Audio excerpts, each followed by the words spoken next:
राष्ट्रवाद। हमने previous chapter history में पढ़ा था यूरोप का राष्ट्रवाद, ठीक है। तो भारत का राष्ट्रवाद हो या यूरोप का राष्ट्रवाद हो, लेकिन अगर राष्ट्रवाद की बात की जाए तो उसका अर्थ वही होता है अपने देश के प्रति प्रेम, अपने देश के प्रति पूर्णतः समर्पण। उसी को क्या कहते हैं? राष्ट्रवाद। यानी अपने देश को औरों को सभी देशों से तुलना में सबसे अच्छा बताना और वाकई में रहना, ठीक है। ये चीज़ क्या कहना है? राष्ट्रवाद कहलाता है। तो इस चैप्टर को शुरू करने से पहले इसके कुछ ऑब्जेक्टिव्स हैं, जैसे भारत का प्रथम स्वतंत्रता संग्राम कब हुआ था? तो 1857 में। उसी तरह से 1870 में बंकिम चंद्र द्वारा वंदे मातरम की रचना कब हुई थी? तो 1870 में। इस तरह से बहुत सारे ऑब्जेक्टिव्स हैं। पहले हमने इसके कुछ ऑब्जेक्टिव्स को क्या कहते हैं लाइन आउट कर दिया है। आप लोग क्या कीजिएगा कि रोक रोक के सारे ऑब्जेक्टिव्स को क्या कीजिएगा, स्क्रीनशॉट ले लीजिएगा और नोट कर लीजिएगा। इसमें समझाना कुछ नहीं है, इसे टॉपिक्स में जब अंदर जाएंगे तो हम लोग एक एक करके समझेंगे, ठीक है। इसको और भी ऑब्जेक्टिव्स हैं, जैसे कि हमारा है प्रथम विश्व युद्ध कब प्रारंभ हुआ? तो 1914 में हुआ।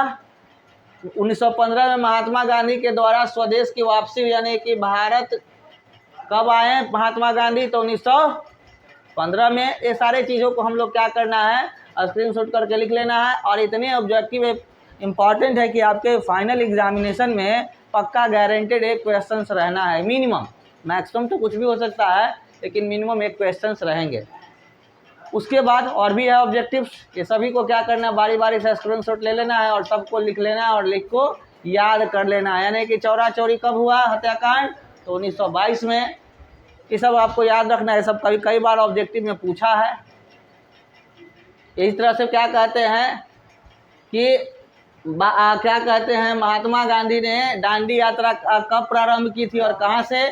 तो 12 मार्च 1930 से उन्होंने क्या कहते हैं दांडी यात्रा शुरू की थी। और कहाँ से? तो साबरमती जगह से। ये आप लोग ऑब्जेक्टिव्स के रूप में बनेगा, कर लीजिएगा। इस तरह से हम बस इसको एक तरह से ओवरव्यू करके समझाते हुए चल रहे हैं। ये क्या कहते हैं, इरविन समझौता कब हुआ था? तो 1931 में। जैसे बहुत सारे ऑब्जेक्टिव है, तो रिपीटेड पेज है। अब हम लोग आते हैं सभी चीज को भुलाते हुए कि राष्ट्रवाद किसे कहते हैं। तो बोला गया है क्या? तो 1933 में। क्या तो रिपीट लगता है क्या जी? अच्छा, वो रिपीटेड है। ओहो, ये तो मिस्टेक है ना जी। कि क्या कहते हैं, ऑब्जेक्टिव आपका रिपीटिव है जी, इसको नहीं करना है, कुछ लग रहा है अजीबो गरीब है। चलिए, राष्ट्रवाद का क्या अर्थ है? तो बोला गया है क्या? अपने राष्ट्र के प्रति प्रेम की भावना, एकता की भावना तथा एक समान चेतना राष्ट्रवाद कहलाता है। यानी कि अगर एक क्या कहते हैं सच्चा देशभक्त राष्ट्रवादी कौन होगा? जो अपने राष्ट्र के लिए सच्चा प्रेम रखता है। अगर हम सभी राष्ट्रवादी हैं तो हम अपना पर्सनल फायदा नहीं देखेंगे, सबसे पहले देश का फायदा देखेंगे, ठीक है। तो बोला गया है कि राष्ट्रवाद का अर्थ क्या होता है? एक ऐसा राष्ट्र जहाँ राष्ट्र के प्रति प्रेम की भावना, एकता की भावना या समान चेतना की भावना। समान चेतना की भावना मतलब कि जो हम अपने देश के विकास के लिए हम सोचते हैं वही आप सभी सोचे, हम सभी सोचे, तो उसे क्या कहते हैं? राष्ट्रवाद कहते हैं। बोला गया है क्या? यहाँ लोग समान ऐतिहासिक, राजनीतिक तथा सांस्कृतिक विरासत साझा करते हैं। कई बार लोग विभिन्न भाषाएं समूह के हो सकते हैं, लेकिन राष्ट्र के प्रति प्रेम उन्हें एक सूत्र में बांधे रखता है। जैसे हमारे भारत का क्या कहते हैं, एक स्लोगन है। क्या है स्लोगन? तो दो स्लोगन है। पहला है सारे जहां से अच्छा हिंदुस्तान हमारा, यानी कि सारे जहां से अच्छा हिंदुस्तान हमारा है। और यह क्यों अच्छा है? क्योंकि हर देश में चले जाओगे तो एक ही धर्म के लोग हैं, एक ही प्रकार के लोग पाए जाते हैं, लेकिन हमारे धर्म के लोग, हमारे यहाँ एक दूसरा स्लोगन है, हिंदू मुस्लिम सिख ईसाई सब हैं भाई भाई, यानी ब्रदरहुड है, सबका भाईचारा है। यानी चाहे कोई हिंदू हो, मुसलमान हो, कोई सिख हो, कोई ईसाई हो, कोई गरीब हो, कोई अमीर हो, सब मिलजुल कर हमारे देश में रहते हैं। और यही क्या कहते हैं, मिलजुल के रहना और देश के विकास के लिए सोचना ही क्या है? राष्ट्रवाद कहलाता है। कोई दिक्कत नहीं ना? अब आते हैं कि राष्ट्रवाद को जन्म देने वाला कारक क्या है भाई, यानी वो कौन से बिंदु हैं जिसके आधार पर राष्ट्रवाद का उदय हुआ। तो सबसे पहला पॉइंट, बोला गया यूरोप में राष्ट्र राज्यों के उदय से जुड़ा हुआ है। बोला गया क्या कि अगर यूरोप की बात की जाए तो वहाँ पर प्रत्येक राज्य जो थे वह अपना विकास चाहते थे। तो विकास चाहे तो देखें कि आपस में लड़ते रहेंगे तो विकास नहीं होगा। तो हम भी मिल जाएं, आप भी मिल जाए, सब मिल के काम करें तो विकास होगा। अगर हमारे देश में नेता लोग एक दूसरे की बुराई न करें, हिंदू मुस्लिम और जात बात न करे, धर्मवाद न करे, तो देश कहाँ से कहाँ चल जाए। हमारा देश आज पीछे और हो रहा है तीन नेताओं के क्या कहते हैं विचारों के कारण। ये कभी कोई कहेगा कि क्या कहते हैं हम हिंदू राष्ट्र बनाएंगे, कोई कहेगा मुस्लिम राष्ट्र बनाएंगे, अलरवैले है सबको।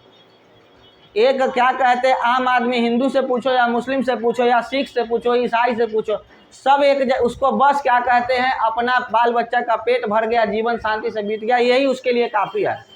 उसे क्या कहते हैं क्या जात क्या धर्म क्या मतलब है, लेकिन उसे लड़ाया जा रहा है, कहेगा कि वो पार्टी खराब है, वो पार्टी खराब है। नेता केकरो नहीं है, कोई नेते नहीं है जो क्या कहते हैं ऐसा जो करे। एक आध गो इक्का दुक्का है तो 10 गो बेईमान है, एगो क्या कहते हैं इंसान है, तो कोई उपाय है ओकरा तो सब समेटले रह जाएगा। एक थाना में अगर दरोगा इंसान आ जाए, शरीफ आ जाए, अब बाकी सिपाही सब घूसखोर चट्टा हो, तो क्या कहते हैं दरोगा जी जाएगा, वही सिपाही ने उसको मरवा देगा, नहीं तो उसको कहेगा कि तुम बन जाओ घूसखोर।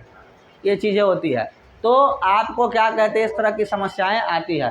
तो बोला गया है तो उसी तरह से भारत वियतनाम जैसे उपनिवेशों में उपनिवेशवाद विरोधी आंदोलन से जुड़ा हुआ है।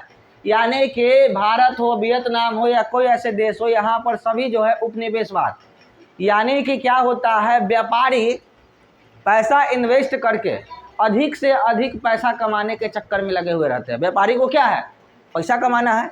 आज क्या होता है जब इलेक्शन आता है तो बड़ा बड़ा बिजनेसमैन नेता को पैसा इन्वेस्ट करता है, कहता है कि चलिए हम आपको पैसा देते हैं, आप चुनाव लड़िए, आप क्या कहते हैं आप जीतिए, और अगर आप जीत जाएंगे तो कहेगा कि हमको क्या फ़ायदा, तो आप टैक्स बढ़ा दीजिएगा, फलना सामान का बिक्री में कर दीजिएगा, उस सामान अगला कंपनी वाला को रोक बैन करवा दीजिए। तो क्या होगा, आपको करोड़ों दिया और अरबों कमाया, लाखों दिया करोड़ों कमाया। इस तरह से क्या होता है। लेकिन वो एक ने लाखों दिया करोड़ों कमाया, लेकिन 1 लाख लिया है वो करोड़ कमाया, लेकिन आम जनता को क्या मिला, सिर्फ और सिर्फ महंगाई। उसको सिर्फ और सिर्फ महंगाई, पैसे का मार, जो क्या होता है उसके विकास में रोड़ा होता है। तो भारत में क्या कहते हैं पनपने के कारक को, यानी राष्ट्रवाद को पनपने का कारण और भावना के बारे में आते हैं। तो सबसे पहला आता है कि उसका पूछा जाएगा कि भारत में राष्ट्रवाद के पनपने का क्या कारण है या क्या मतलब उसके कारक हैं। तो पहला है कि साहित्य, लोक कथाओं, गीत एवं चित्रों के माध्यम से राष्ट्रवाद का प्रचार करना। जैसे हमने क्या किया बताया ना जी, सारे जहाँ से अच्छा हिंदुस्तान हमारा, हिंदू है हम वतन हिंदुस्तान हमारा, ये क्या है, एक नारा है, क्यों है। इधर आइए, कौन है जी, इधर आइए।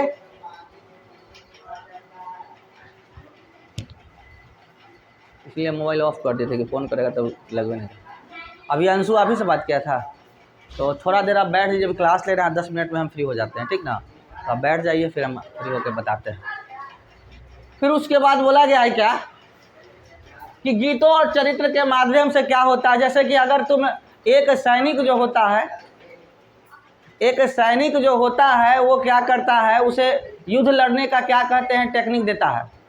लेकिन वहाँ पर जो बड़ा बड़ा फौजी होता है जो अपने पीछे के सिपाही को कहता है हम देश के लिए करेंगे, देश के लिए वो करेंगे, तो उसको अंदर से एक जोश भर जाता है। या कभी आप लोग मूवी देखे होंगे देशभक्ति मूवी, तो एट ए टाइम लगता होगा ना कि बस हमू बंदूक ले, आप फौज पर चल जाएँ, 2-4 को पाकिस्तानी को गिराइए दे, होता है ना। तो वो गाना सुन के, या कभी कभी 15 अगस्त आने वाला है तो 15 अगस्त पे जो गाना हम सुनते हैं, जैसे क्या कहते हैं, वो लता मंगेशकर का गाना है क्या, अरे मेरे वतन के लोगों, अगर वो गाना अगर ध्यान से तुम 10 मिनट सुन लोगे ना तो लगेगा ना कि बस अब किसी का पाकिस्तानी को काटिए दे। ये क्या, तो गाना क्या होता है, अंदर से एक जोश भरता है। वो जोश क्या है, राष्ट्रवाद है। अगर हम भारतीय हैं तो भारत के लिए प्रेम को दर्शाता है कि नहीं हम भी अपने देश के लिए कुछ करेंगे, जीतेंगे, ठीक है। उसी प्रकार से भारत माता की छवि रूप लेने लगा। जैसे कि आज भी दूसरे देशों में जाओगे ना तो हम लोग क्या कहते हैं, वहाँ पर ऑस्ट्रेलिया कहो, जापान कहो, सब देश के बारे में कहता है। लेकिन भारत ही एक ऐसा देश है जहाँ पर धरती को हम लोग धरती नहीं, ज़मीन नहीं, धरती माता पुकारते हैं। भारत ही एक देश है जो धरती माता को पूजता है। दूसरा देश क्या होता है, धरती को नहीं पूजता, वो तो कहता है ज़मीन है, बंजर है, या क्या कहते हैं खेत में खुदता है, लेकिन ये तो बस एक नॉर्मल सा नॉन ऑब्जेक्टिव है, एक निर्जीव है। लेकिन हम कहते हैं कि वो निर्जीव नहीं, वो हमारी माता है। उसी प्रकार से क्या होता है, हमारे क्षेत्र में नहीं लेकिन बहुत सारे क्षेत्रों में क्या होता है, भारत माता का क्या होता है, पूजा भी किया जाता है।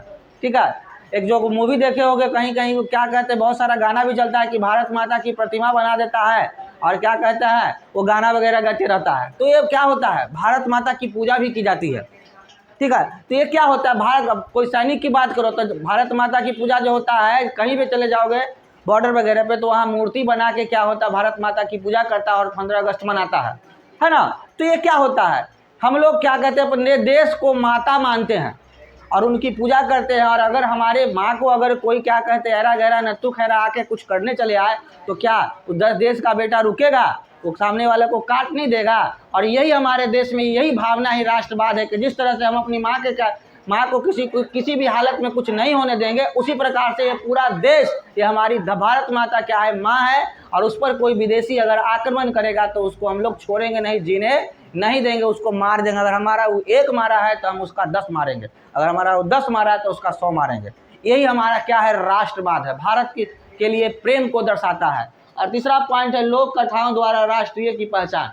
यानी कि अगर क्या कहते हैं, लोक कथा जैसे गांव वगैरह में गीत वगैरह गाया जाता है, कुछ संगीत, कुछ डायलॉग्स वगैरह बोले जाते हैं, इससे क्या, या हम लोग क्या कहते हैं, वीर भगत सिंह की बात सुनते हैं, सुभाष चंद्र बोस की बात सुनते हैं, महात्मा गांधी का बात सुनते हैं, भीमराव अम्बेडकर की कहानी सुनते हैं, फिल्मों के द्वारा, कविताओं के द्वारा, टीचर्स में, स्कूल में, कहीं भी। तो ये सारी चीज़ें हमें क्या होता है, दिखाता है कि हम भी उनके जैसे बने, हम भी सुभाष चंद्र बोस जैसे बने, हम भी वीर भगत जी जैसे बने, हम भी क्या कहते हैं जवाहरलाल नेहरू बने, हम भी महात्मा गांधी बने। और जैसे उनको लोग याद करता है, हमको भी लोग याद करें। जैसे उन्होंने अपने देश के लिए बहुत कुछ किया है, हम भी अपने देश के लिए बहुत कुछ करें, है ना। उसके बारे में आगे की ओर हम लोग चलते हैं। कुछ बारे बोला, चिन्ह और प्रतीकों का जागरूकता। उदाहरण जैसे कि झंडा इतिहास की पूर्ण व्याख्या है। आज भी कुछ लोग मूर्ख है जो झंडा के महत्व को नहीं जानते हैं। लेकिन अगर हमारे देश में कानून है कि अगर झंडा पर लाठी पड़ जाए ना, या आपके घर में झंडा टंगा हुआ है अगर झुका हुआ है, तो आप पर क्या कहते हैं, देशद्रोह का केस हो जाएगा। झंडा का इतना महत्व है। ठीक है, झंडा ऐसे नहीं होता लोग के जने तने टांग रहा है, इसको नेता के चक्कर में क्या जने तने करे तो बिक देता है। झंडा क्या कहते हैं, जिस तरह से हम लोग जो पूजा करते हैं तो पूजा का प्रसाद इम्पोर्टेंट है। जिस तरह से हम जो पूजा के लिए कपड़ा ले जाते हैं तो किसी फालतू चीज़ को, अमनिया चीज़ से लेके जाते हैं, उसको छूते नहीं हैं, गंदी चीज़ों से छूते नहीं। उसी प्रकार से वो जो हमारा झंडा है, ये सभी क्या है, पवित्र है। उसे हम लोग क्या कहते हैं, उसकी पूजा हम लोग करते हैं। जैसे ये नहीं कि सिर्फ 15 अगस्त मना लिए, 26 जनवरी मना लिए, हो गया क्या कहते हैं राष्ट्रगान, कहानी खत्म। अगर क्या कहते हैं अच्छा जो देशभक्त होगा, जो देश के लिए प्रेम को दर्शाता है, उसके लिए 365 दिन क्या कहते हैं 15 अगस्त है और देश के लिए लड़ना मरना है। ठीक है, तो राष्ट्र कभी कभी झंडे को देखकर, अभी एक मूवी था देखे होंगे, क्या कहते हैं, माँ तुझे सलाम, सनी देओल का जो मूवी होता है बड़ा देशभक्ति वाला होता है। एक तिरंगा लेके आप पूरा क्या कहते हैं पाकिस्तानी को, रियल में उतना पॉसिबल नहीं है, लेकिन कुछ हमारे देश के नौजवान हैं जो 20-20 गोली, 30-30 गोली खा के क्या कहते हैं एलओसी पर चढ़ गया और देश को विजय बनाया। ऐसा नहीं है कि वो फिल्मों में दिखाया, रियल में, क्योंकि उनकी कहानी पे ही आधारित मूवीज़ होता है। ऐसे कई सारे क्या कहते हैं, गूगल्स पे जाके सर्च करोगे तो क्या कहते हैं 20-20 गोली खा लिया, 10-10 गोली खा लिया, लेकिन तैयो गोली चलाइए रहा है। 20 को खा के भी 50 होकर मार दिया। तो वो क्या होता, गोली लगा तो समझ लिया कि अब तो हम मरिए गए, लेकिन हम तो डूबे सनम तुमको भी ले डूबे, छोड़ेंगे नहीं, हम तो मरिए रहे हैं, लेकिन 20-30 गो के मारिए देंगे। ठीक है, और डर गए, वो जो गिर गए ताहा, तो क्या होता है उस समय वो चोट नहीं दिखाई देता, उस समय वो जोश दिखाई देता है कि ना देश के लिए कुछ करना है, इस देश के लिए जीते जी, तो क्या कहते हैं कुछ करना ही था, मरने ही वाले हैं, तो मरते मरते कुछ ऐसा करके जाते हैं कि हमारे आने वाले पूर्वज हमको याद करें। आज हम महात्मा गांधी की बात कर रहे हैं, हम क्या कहते हैं सुभाष चंद्र बोस की बात कर रहे हैं। अगर वह चुपचाप घर में बैठे रहते और गुलामी के जंजीर में जिए रहते, घर में पैसे की उन लोगों की कोई कमी नहीं थी, किसी प्रकार का दिक्कत नहीं होता, महात्मा गांधी भी अमीर व्यक्ति थे, अगर वह नहीं करते तो क्या आज हमारा देश आज़ाद होता। तो अगर क्या कहते हैं हमें कुछ पाना है, लोग हमें जाने के बाद भी याद रखें, उसे लिए अभी हमें कुछ कर जाना है, यानी कुछ ऐसा करें कि करने के बाद भी सफलता हमारे हाथ में रहे। और अगर कोई हम जब चले जाएं तो लोग उसे याद करें कि ना फल्ला व्यक्ति था जी कुछ ऐसा था, उसने देश के लिए किया, उसने गांव के लिए कुछ किया, उसने समाज के लिए किया। खुद के लिए जीना कोई जीना हो तो कोई जानवर भी जीता है, अगर किसी दूसरों के लिए जियो तभी तो हम लोग सच्चे सामाजिक प्राणी कहलाएंगे। सामाजिक प्राणी का मतलब ही होता है कि अपने के बारे में ना सोच, सबसे पहले देश के बारे में सोचना, उसके बारे में क्या कहते हैं, देश जब हो गया तब अपने क्या कहते हैं परिवार के बारे में सोचना, अपने माता पिता के बारे में सोचना, अपने बाल बच्चों के बारे में सोचना, और सबसे बच जाए तब अपने बारे में सोचना। यही तो क्या कहते हैं देशवाद है, देश प्रेम है। यानी कि कुछ भी हो जाए हमें अपना परिवार नहीं चाहिए। आज हमारे सैनिक, उसकी पत्नी घरे अकेले रहती है, वो साल साल भर बेचारा कश्मीर पे लड़ते रहता है, यही तो राष्ट्रवाद है। तो नहीं सोचा गया है, सब कहेगा कि हम नहीं डरेंगे तो देश हमारा सुरक्षित हो जाएगा, उधर से पाकिस्तान, उधर से चाइना, सब क्या होगा, छड़प जाएगा, और हम लोग क्या कहते हैं त्राहिमाम करते रहेंगे, और जो चाहेगा वो करेगा, हमारा जीवन असुरक्षित हो जाएगा, है ना। तो आगे की ओर चलते हैं। पहला विश्व युद्ध और खिलाफत और असहयोग। हम लोग भारतीय राष्ट्रवाद के अंदर पहला टॉपिक पढ़ते हैं क्या है, पहला विश्व युद्ध, खिलाफत और असहयोग आंदोलन। क्या हुआ? अब प्रथम विश्व युद्ध के बारे में जानते हैं क्या होता था कि बोला गया प्रथम विश्व युद्ध का भारत पर प्रभाव तथा युद्ध की पश्चात परिस्थिति। यानी जब प्रथम विश्व युद्ध हुआ था, कब हुआ था? 14 में। जब 1914 में हुआ तो उसके बाद भारत की स्थिति कैसी रही, भारत पे क्या उसका फायदा हुआ, नुकसान हुआ, इसके बारे में हम लोग देखेंगे। तो बोला गया है युद्ध के कारण रक्षा संबंधी खर्चों में बढ़ोतरी हुई। अब सिंपल है, पूरा विश्व युद्ध लड़ रहा है तो वो बम, विस्फोट, बंदूक, भाला, तलवार, ये सब खर्चा तो लगेगा ना जी। तो खर्चा लगेगा तो खर्चा कहाँ से, आम जनते से न वसूला जाएगा। तो वही बोला गया है कि रक्षा को करने के लिए खर्चा में बढ़ोतरी हुई, इसे पूरा करने के लिए कर्जे लिए गए और टैक्स बढ़ाए गए। हमने पहले ही बोला था कि पहले कर्जा लेगा और कर्जा को पूरा करने के लिए क्या होगा, टैक्स बढ़ाएगा। बस समझ लो कि आपके घर में क्या होगा, कोई व्यक्ति का एक्सीडेंट हो गया, 5 लाख खर्चा हो गया, या आपके घर में ज़मीन खरीदा गया तो पैसा घर के खत्म, कर्जा भी लिया हुआ है। अब कर्जा भी लिया हुआ है तो कर्जा को पूरा करने के लिए पहले क्या कहता है, सप्ताह में 1 दिन चिकन बन रहा है, अब कहे ना 15 दिन पर ना 1 महीना पर बन, तो अभी रुक, ऐसा भी कर्जा ढेर है। कारण क्या है, तो किससे वसूला जा रहा है, घर के सदस्यों से ना। उसी प्रकार से क्या होता है, अगर देश कर्ज लेता है तो पूरा देश से वसूला जाता है। कैसे वसूला जाएगा, तो घरे घरे चंदा मांगेगा नहीं, टैक्स बढ़ा देता है। टैक्स बढ़ा देता है तो महंगा सामान हो जाता है, महंगा हमको तो मजबूरन बस खरीदना पड़ेगा, तो खरीदेंगे तो वो पैसा उसका टैक्स सरकार को जाएगा, सरकार अपना कर्जा चुकाएगा। तो इस तरह से महंगाई, लेकिन आम जनता तो परेशान होता है ना, क्योंकि उसका 10,000 से 15,000 इनकम तो नहीं हो जाता है, तो उसी में चलना होता है, वो कष्टदायी होता है। जैसे कोरोना के बाद हमारे देश की महंगाई बढ़ी, बहुत कष्टदायी है। फिर बोला अतिरिक्त राजस्व जुटाने के लिए कई कस्टम ड्यूटी और इनकम टैक्स को बढ़ाना पड़ा। अब पैसा का कमी हुआ तो बहुत सारा क्या कहते हैं, जैसे कि एक राज्य से दूसरे राज्य में गाड़ी ले जा रहा है उस पर टैक्स, मतलब कई प्रकार के टैक्स रकम वगैरह बढ़ा के महंगाई को बढ़ाया गया। यानी कि जब युद्ध होता है तो किसी देश में युद्ध हो, विश्व युद्ध होगा या देश में युद्ध होगा, तो महंगाई पर तो असर अबे करेगा। महंगाई पर असर तब से ज़्यादा आता है, और सबसे ज़्यादा परेशान कौन होता है, मिडिल क्लास आम आदमी, वो सबसे ज़्यादा परेशान है। पैसा वाला को तो कोई फर्क नहीं पड़ा, उसके पास तो अथाह है, लेकिन गरीब आदमी को लिमिटेड पैसा है तो दिक्कत है।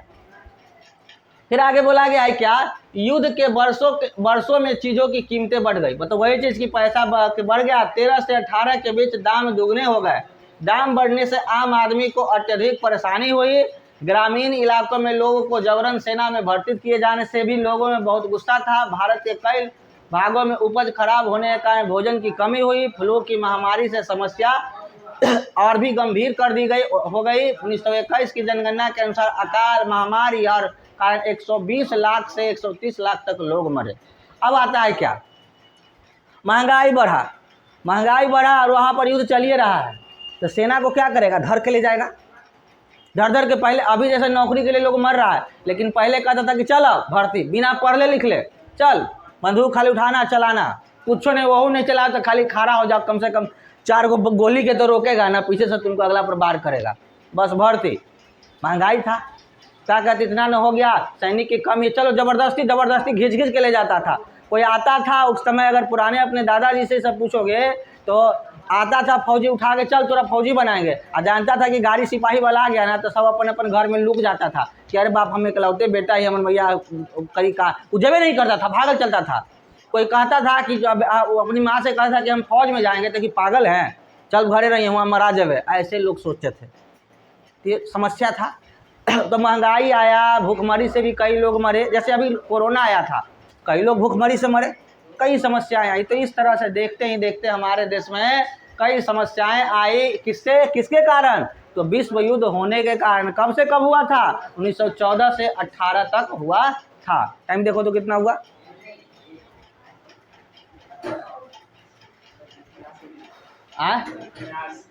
50 हुआ, कम से कम 6 कर देते हैं। थोड़ा सा बउआ रुकना जी, कम से कम 10 मिनट पढ़ाइए के छोड़ते हैं।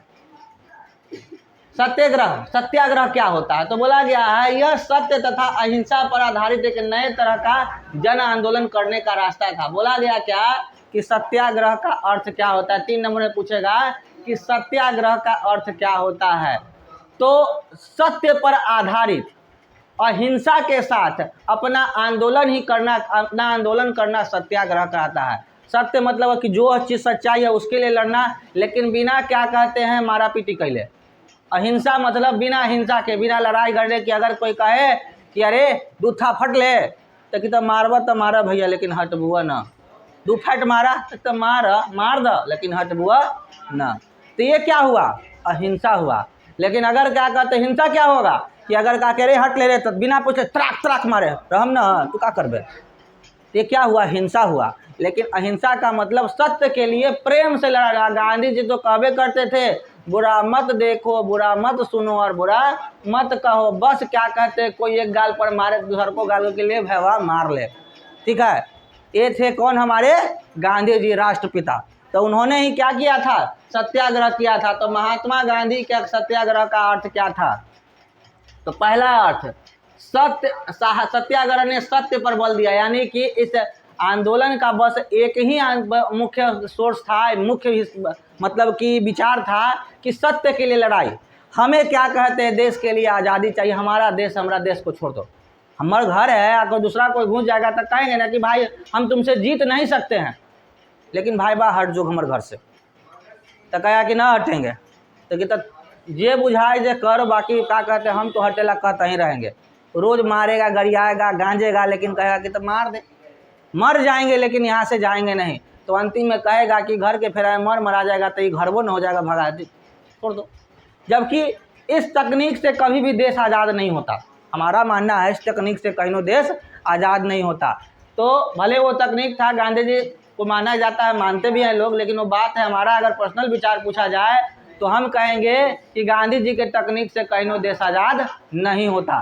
ठीक है, आगे बोला गया है कि गांधी जी का मानना था कि यदि कोई सही मकसद के लिए लड़ रहा है तो उसे अपने ऊपर अत्याचार करने वाले से लड़ने के लिए ताकत की जरूरत नहीं होती है। अहिंसा के माध्यम से एक सत्याग्रही लड़ाई जीत सकते हैं।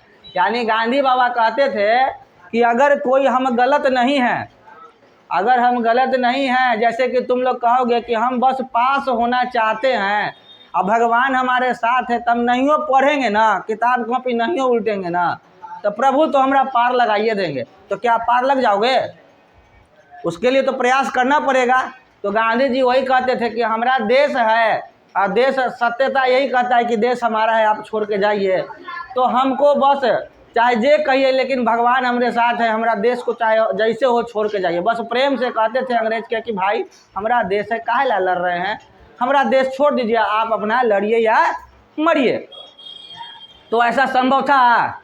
अंग्रेज अपने लतखोर था, वो कभी छोड़ता नहीं छोड़ता। लेकिन क्या कहते, गांधी जी लाठी लेकर घूमल चलते थे। अब मने मने सोचते थे कि हम ही जिता दिए, लेकिन सुभाष चंद्र बोस, उधर भगत सिंह जैसे कई लोग थे जो क्या कहते हैं ज़बरदस्ती छीने हैं, क्या कहते हैं हमारे देश की आज़ादी। नहीं तो क्या आज़ाद होता? नहीं होता। ठीक है, तो कई सारे लोग, रानी लक्ष्मीबाई, ऐसे बहुत सारे लोग थे जो देश के लिए लड़े मरे। और अंग्रेज का एकदम कुछ कहते हैं उसको, मंगल पांडे, कई सारे ऐसे लोग, तो हजारों हजार नाम है, जिसने क्या कहते हैं देश के लिए अपना खून बहाया, अपना जान तक दिया, और क्या कहते हैं देश को आज़ाद करने में क्या हुआ, मदद करा। नहीं तो ऐसे प्रेम से कहते ना कि हट जाओ, अगर तुमसे क्या कहा जाए, रास्ते में जाओ और किसी को कहोगे कि क्या कहते हैं किसी के यहाँ पैसा बाकी है, और रोज जाना कहना ना कि क्या कहते भाई बाकी है जो दे दो ना पैसवा। अच्छा बिहान बिहान बिहान बिहान बिहान करते करते तो हम मरिए जाएंगे रे बुर्बक, हम मरिए जाएंगे। तू देही के क्या करेगा। एक दिन रास्ता में चढ़ के धर के आधर एक बारी सामान भी राधन देवे कि ना तो कि ले लेना भैया, कहानी खत्म। तब जो क्या कहते हैं कहीं ना के काम कहीं ना करे के चक्कर में आदमी तो मरिए ना जाएगा जी। इसीलिए क्या कहते हैं गांधी जी का रास्ता चलो ठीक था, लेकिन क्या कहते हैं अहिंसा के रास्ते देश आज़ाद नहीं होता। ठीक है, प्रेम से कोई भी काम नहीं होता। हाँ होता है कुछ कुछ जगहों पे प्रेम और वार्तालाप ही होता है, लेकिन उसी से वार्तालाप करे जो सुनने लायक है। सुनने वाला वो है ही नहीं, उसको तो फायदा हो रहा है तो क्यों सुनेगा। वही ना सुनेगा जहाँ पर हमारा भी फायदा भी उसका भी फायदा है, तो दोनों मिला के काम होगा। लेकिन अंग्रेज को तो हटने में कोई फायदा ही नहीं था, क्यों हटे, वो तो शोषण करेगा। तो वही चीज़ था। अब आते हैं कि महात्मा गांधी द्वारा भारत में किए गए सत्याग्रह का आरंभ। तो सबसे पहले बोला गया महात्मा गांधी ने 1915 में दक्षिण अफ्रीका से भारत लौटे। कब लौटे, यानी कि अगर बोला जाए कि वो अपने देश कब भारत महात्मा गांधी लौटे, 1915 में। फिर उसके बाद गांधी जी जन आंदोलन का उपन्यास पद्धति को सत्याग्रह के नाम से जाना जाता है। अगर क्वेश्चन ये भी पूछेगा कि जन आंदोलन की उपन्यास पद्धति को किस नाम से जाना जाता है, सत्याग्रह। सत्याग्रह मूवी भी है, फिल्म देखना, कोई अमिताभ बच्चन का कोई मूवी है शायद, या उसमें कोई हीरो है शायद, अजय देवगन हीरो है। तो सत्याग्रह उसको अगर देखिएगा, जाइएगा यूट्यूब पे सत्याग्रह तो आ जाएगा, तो देखिएगा। तो सत्याग्रह तो गांधी बाबा जो थे इस आंदोलन को जन आंदोलन उपन्यास पद्धति को सत्याग्रह के नाम से जाना जाता था। और भारत में सबसे पहले चंपारण यानी कि जो कहाँ पे है, बिहार में 1917 में दमनकारी बगान व्यवस्था के खिलाफ नील की खेती करने वाले किसानों को प्रेरित किया। क्या हुआ, नील की खेती क्या है, तो नील का खेती जहाँ हम सिंपल सा भाषा में समझ लो कि हम लोग जो कपड़ा में उजाला नील वगैरह डालते हैं, बुल्लू करला कि दाग लग जाए तो ख़त्म हो जाए, तो उसी को नील की खेती करते थे। अंग्रेज लोग नील की खेती से बहुत फ़ायदा था, महंगा बिकता था नील, लेकिन उसका डिमेरिट क्या था कि अगर वो खेती करेगा ना तो 102 बार कर लेगा तो वो खेत में बंजर हो जाएगा।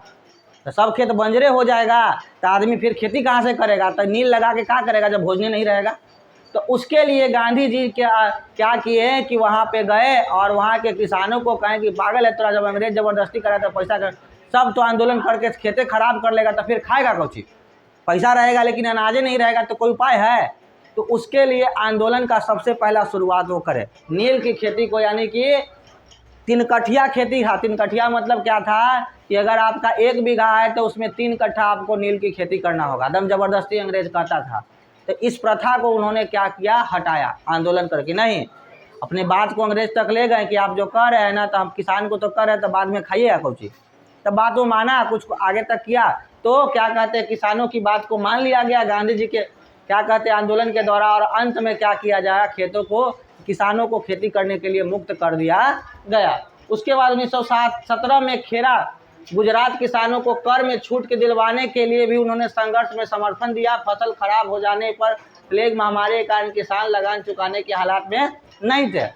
जैसे कि एक बार 1917 में क्या हुआ, खेरा गुजरात का जगह था, वहाँ पर खेत में क्या समझ लो कि फसल वगैरह अच्छा नहीं हुआ, महामारी फैल गया, लोग भूखे मर रहे थे। और वहाँ पर क्या कहते हैं अंग्रेज कहा कि हमरा टैक्स दो, तुमको हुआ कि नहीं हुआ उससे हमरा कोई मतलब नहीं है। जैसे कि आज हमारे खेत है 1 बीघा और हम तुमको दे दिए कौची कहते हैं पट्टा पर या मन्नी पर, तो तोरा नहीं हुआ तो हम कहें हमरा तो चाहिए। तो वहाँ पर गांधी जी कहें कि तब है ना तो एक मुड़िया काट दीजिएगा, मार दीजिएगा, तब खेतिए नहीं कोई करे वाला रहेगा तो फिर आपको पैसा कहाँ से मिलेगा। तो ऐसा कीजिए ना सर कि इस बार भर माफ़ कर दीजिए, अगला बार धीरे धीरे करके ले लीजिए।